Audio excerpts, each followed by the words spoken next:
एक गांव में गौतम बुद्ध का बहुत बड़ा आश्रम था। वहां पर एक प्रसिद्ध बौद्ध गुरु रहते थे। वहां पर उनका एक शिष्य बहुत बोलता था। वह हर समय इधर उधर की बातें करता था। जब वह दान लेने के लिए जाता तो हर घर से एक नई कहानी लेकर आता और आश्रम के दूसरे शिष्यों को सुनता था।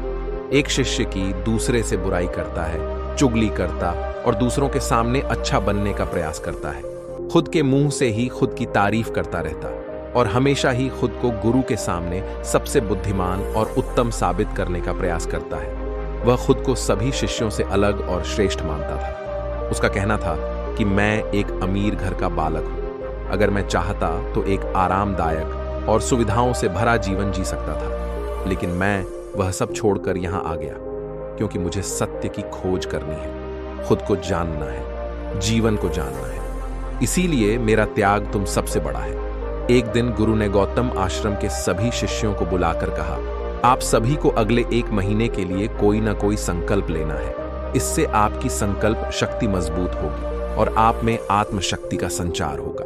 आप सभी अपने सामर्थ्य के अनुसार कोई भी संकल्प ले सकते हैं और यदि 1 महीने से पूर्व आप में से जिस का भी संकल्प टूट जाएगा तो वह अपनी पुरानी दिनचर्या में वापस आ जाएंगे। सभी शिष्यों ने अपनी शक्ति के अनुसार छोटे बड़े संकल्प लिए और गुरु को अपने अपने संकल्प के बारे में बात कर वहां से चले गए।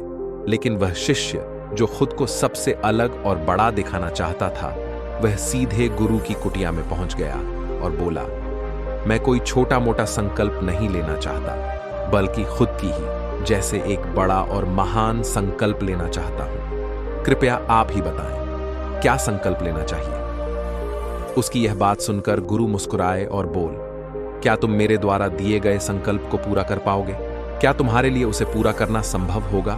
शायद नहीं, वह तुम्हारे लिए संभव नहीं है। तुम उसे पूरा नहीं कर पाओगे, इसीलिए तुम खुद ही कोई संकल्प ढूंढो। शिष्य ने कहा, नहीं गुरुदेव, आप जो भी संकल्प मुझे देंगे मैं जरूर उसे पूरा करूंगा। गुरु ने कहा, ठीक है, तो तुम अगले 1 महीने तक चुप रहो, मुंह से एक शब्द भी नहीं निकलोगे, यही तुम्हारा संकल्प है। शिष्य ने कहा, गुरुदेव, यह भी कोई संकल्प है?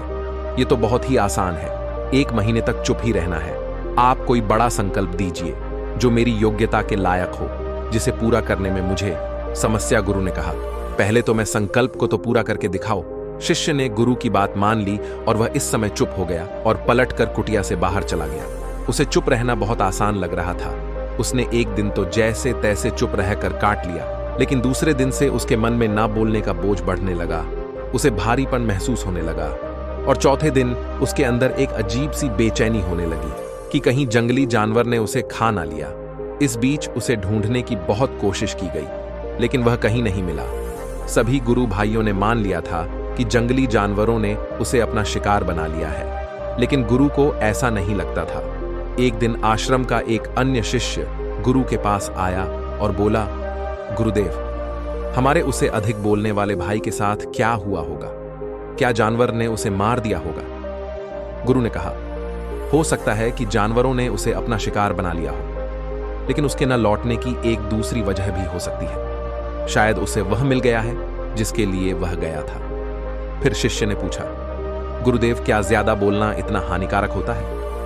गुरु ने कहा, इंसान के जीवन के बहुत सारे दुखों में से एक दुखी यह भी है कि वह कभी चुप नहीं रह सकता। हमेशा कुछ ना कुछ बोलना ही रहता है। सिर्फ हमारे बोलने के कारण हमारे आधे से ज्यादा दुख पैदा होते हैं। परिवार के अधिकतर झगड़ों की वजह हमारा बेमतलब बोलना ही होता है। हम में से कोई भी चुप नहीं रहना चाहता। हम बस सामने वाले को सुना देना चाहते हैं। जो भी हमारे मन में है सब निकालकर उसके मन में बैठा देना चाहती हैं। उसे समझा देना चाहती हैं कि देख, तू गलत है और मैं सही, और इस तरीके से सब एक दूसरे की सदी गली बातों को ग्रहण कर रहे हैं। इस तरीके से सुनने और सुनने का यह काम जिंदगी भर चलता रहता है। लेकिन इस नासमझी में हम अपना समय, अपना जीवन, अपनी समझ और सबसे महत्वपूर्ण वाक्यंती पर जो दिए जा सकते हैं, जिनको अनुभव किया जा सकता है, जिनमें आनंद को प्राप्त किया जा सकता है, ये सबको देते हैं। लेकिन इसके बदले हमें मिलता क्या है? कुछ नहीं, सब व्यर्थ और बर्बाद हो जाता है। इस पागलपन में हमने क्या खो दिया, इसका एहसास केवल कुछ ही लोगों को पता है। बाकी लोग जैसे उन्हें अपने आने का पता नहीं, वैसे ही उन्हें अपने जाने का भी पता नहीं चल पाता। शिष्य ने कहा, तो फिर इसका समाधान क्या है? गुरु ने कहा, पूरी जागरूकता के साथ अपने विचारों को देखना यही एकमात्र तरीका है। सारी मानसिक समस्याओं का वर्तमान में रहकर चिंतन करना, पूरी जागरूकता के साथ अपना काम करना जिंदगी में चमत्कारिक बदलाव ला देता है। उसके बाद वह शिष्य गुरु से अपने प्रश्नों का उत्तर प्रकार उनको प्रणाम करके वहां से चला गया। उसे शिष्य को आश्रम छोड़कर गए हुए 3 महीने का समय बीत चुका था, लेकिन उसकी कोई खबर न थी। अब तक तो सभी गुरु भाइयों ने भी उसके वापस लौटने की उम्मीद छोड़ दी थी, लेकिन एक दिन वह आश्रम लौट आता है। उसे देखकर सभी के आश्चर्य और खुशी का ठिकाना ना रहा। लेकिन अब वह नहीं था जो यहां से गया था, वह कुछ और ही बनाकर वापस आया था। अंदर एक गजब का बदलाव महसूस किया जा सकता था। उसके चेहरे पर एक गजब का ठहराव और आंखों में बनी शांति थी। आश्रम में आते ही सभी गुरु भाइयों ने उसे चारों तरफ से घेर लिया और बातें करने लग गए। वह भी अपने गुरु भाइयों से बातें करने लगा। उससे बात करने वाले सभी ने यह अनुभव किया कि अब वह पहले जैसा तावला और बातूनी नहीं रह गया था। उसके मुंह से एक एक शब्द बहुत ही सुलझे हुए और मधुरता के साथ निकल रहे थे। थोड़ी देर तक गुरु भाइयों से बात करने के बाद वह सीधा गुरु की तरफ चला गया। उसने गुरु के चरण छुए और कहा, गुरुदेव, क्या मैं अभी भी मौन हूं? क्या अभी भी मेरा संकल्प जारी है?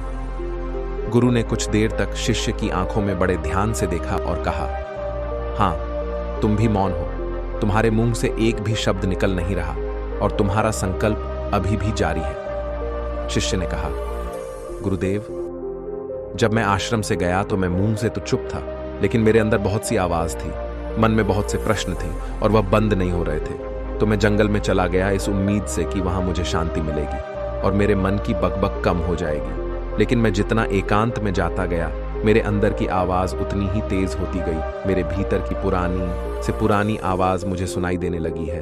तब जाकर मैंने महसूस किया कि मैं कितना गलत कर रहा था।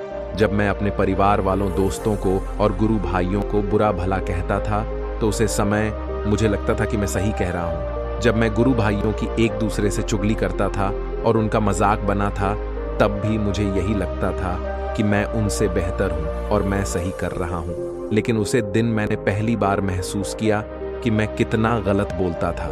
काफी दिनों तक यह आवाज है, ये शिकायतें मेरे अंदर चलती रहीं, लेकिन धीरे धीरे करके एक दिन यह सारी आवाज है मेरे अंदर से समाप्त हो गई। अब मैं भीतर से भी मौन हो गया।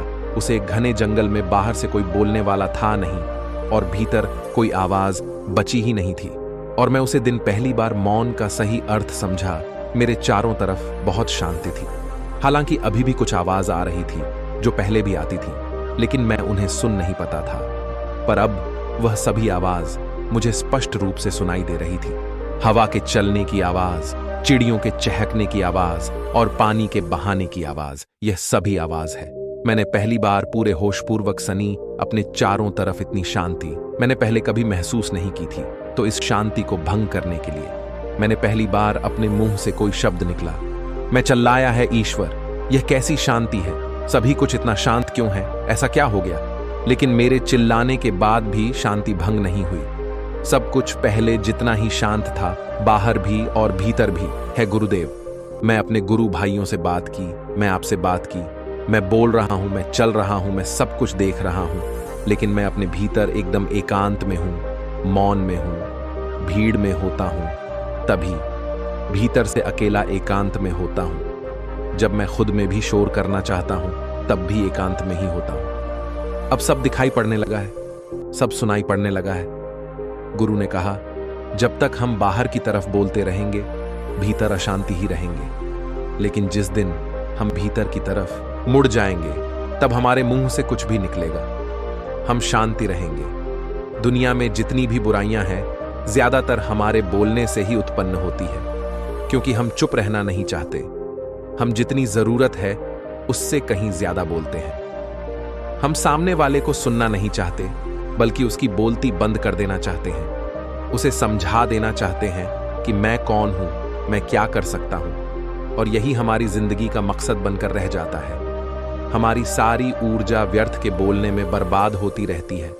ऐसे ही समझ में लोगों का जीवन दुखों से भर जाता है, जो हमेशा एक दूसरे को सुनने में लगे रहते हैं। कभी एक दूसरे को सुनना नहीं चाहते, समझना नहीं चाहते, और चुप रहना तो उन्होंने कभी सीखा ही नहीं, क्योंकि चुप रहना उन्हें छोटा महसूस करवाता है। दुनिया की सभी लड़ाइयां का कारण हमारा बोलना ही है, इसलिए हमें सिर्फ उतना ही बोलना चाहिए जितना जरूरी हो, क्योंकि व्यर्थ का बोलना ऊर्जा को नष्ट करना है, और यह बोलना ही हमें कभी अपने भीतर की ओर लौट नहीं देता, क्योंकि यह हमें बाहर की ओर खींच कर रखता है।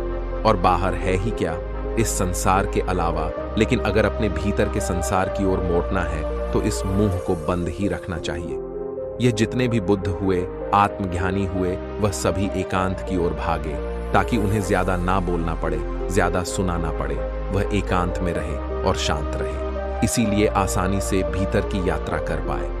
लेकिन अगर कोई चाहे तो इस संसार में रहकर भी एकांत में रह सकता है, शांत रह सकता है, लेकिन इसके लिए उन्हें अपनी ऊर्जा बचाने होगी, जिसे वह अब तक अपने व्यर्थ के शब्दों में बर्बाद कर रहे थे। दोस्तों, इस कहानी की सीख यही है कि व्यर्थ का बोलना ऊर्जा को नष्ट करना है। ज्यादा और व्यर्थ बोलना ही हमें अपने भीतर की ओर लौट नहीं देता, क्योंकि यह हमें बाहर की ओर झुकाए रखता है, और जिन्हें भीतर की यात्रा करनी है उन्हें अपने मुंह को बंद ही रखना चाहिए।